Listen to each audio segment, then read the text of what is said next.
उम्मीद है आप सब लोग खैरियत से होंगे।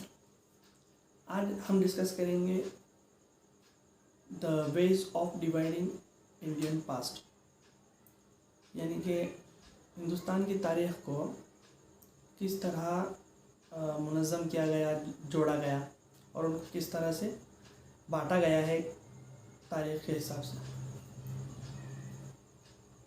उसके अंदर सबसे पहला जब हिस्टोरियन जब साथ में बैठे तो उन्होंने डिसाइड किया कि हम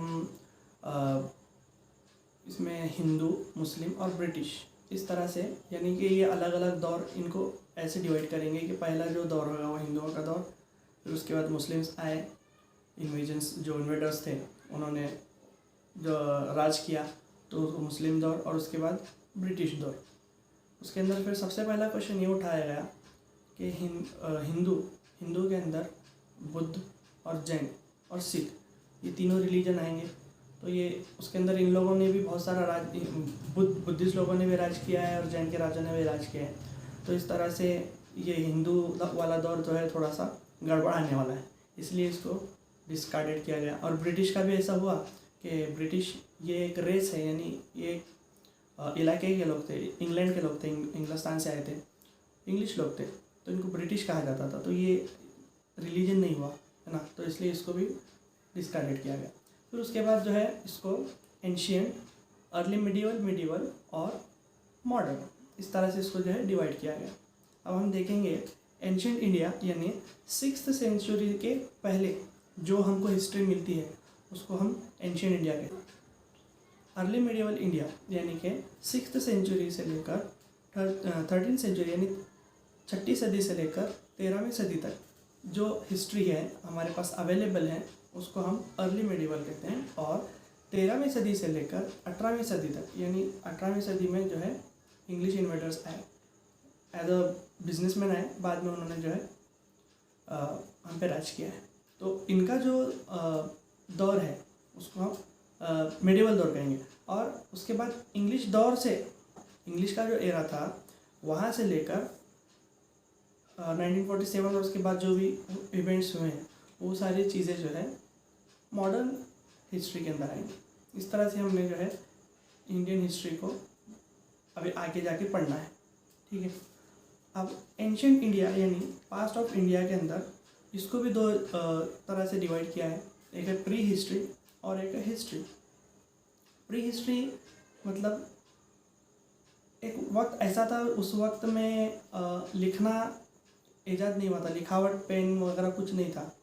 तो ये राइटिंग के पहले का की जो हमको हिस्ट्री मिलती है उसको हम प्री हिस्ट्री कहते हैं। और उसके बाद जब जो हमारे पास राइटिंग में जो हमारे पास चीज़ें हैं उन चीज़ों से जो हमको हिस्ट्री मिलती है उसको हिस्ट्री कहते हैं।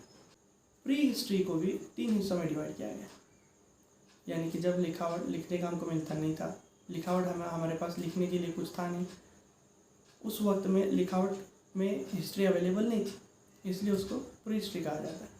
तो उसको भी 3 हिस्सों में डिवाइड किया गया। सबसे पहला आता है स्टोन एज, उसके बाद आएगा चालकोलिथिक एज और फिर उसके बाद आएगा मेगालिथिक एज। स्टोन एज का मतलब क्या होगा, पत्थर का, ये जो उस टाइम पत्थर का यूज़ ज़्यादा होता था। उस वक्त में कोई अपने पास धात, मेटल और नॉन मेटल उतना कुछ अपने पास था नहीं, तो उस वक्त में उसका नॉलेज इंडिया के अंदर या फिर दुनिया में भी उस वक्त में नॉलेज नहीं था। तो उस वक्त में जो यूज़ हुआ है वो पत्थर का यूज़ सब में ज़्यादा हुआ है ना, हम आगे पढ़ेंगे उसके बारे में। वो जो दौर था उसको स्टोन एज कहा जाता है। और उसके बाद जो चालकोलिथिक एज के अंदर कॉपर का यूज़ हुआ है। इंसान जो है उस वक्त में कॉपर का यूज़ करता था, तो उस यानी कि तांबे का यूज़ करता था। ये ज़माना पूरा तांबे का था, उसके अंदर डेली लाइफ के अंदर इंसान जो है तांबे का यूज़ करता था, इसलिए इस एज को कॉपर एज यानी चालकोलिथिक एज कहा गया। अब उसके बाद जो एरा आया उसके अंदर लोहे का यूज़ होने, उस वक्त में लोहा जो है मिला, ईजाद हुआ, इंसान को समझ में आया कि लोहा तांबे से ज़्यादा सख्त है और ज़्यादा ड्यूरेबल है, तो इसलिए उसका यूज़ हथियार बनाने के अंदर, शिकार करने के अंदर जो है लोग करने लगे। इसलिए इस एज को, इस एरा को जो है मेगालिथिक एज कहा जाता है। ये 3 एरा हुए। अब इसके बाद स्टोन एज। स्टोन एज को भी अलग अलग 3 हिस्सों में डिवाइड किया गया है। अब स्टोन एज अगर हम देखेंगे 20 लाख साल से लेकर 10,000 साल तक, और ये जो साल हैं ये जीसस क्रिस्ट के पहले के, यानी जीसस क्रिस्ट के पैदा होने से पहले 20 लाख साल से लेकर 10,000 साल तक ये जो एरा है इसको हम स्टोन एज में कंसिडर करेंगे।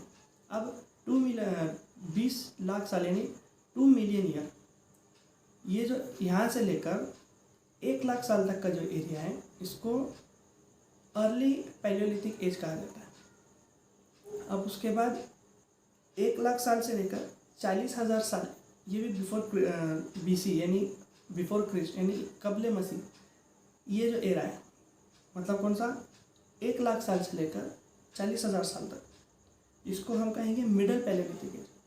और अब इसके बाद अपर पैलियोलिथिक एज आएगा, यानी कि 40,000 साल से लेकर 10,000 साल तक का जो एरा है इसको हम अपर पैलियोलिथिक एज कहेंगे। अब इसके आगे भी बहुत सारा बताना है, तो देखते हैं इंशाल्लाह नेक्स्ट वीडियो के अंदर मैं ट्राई करूँगा। उम्मीद है कि आपको पसंद आया होगा। तब तक अपना और अपने चाहने वालों का भी ख्याल रखें।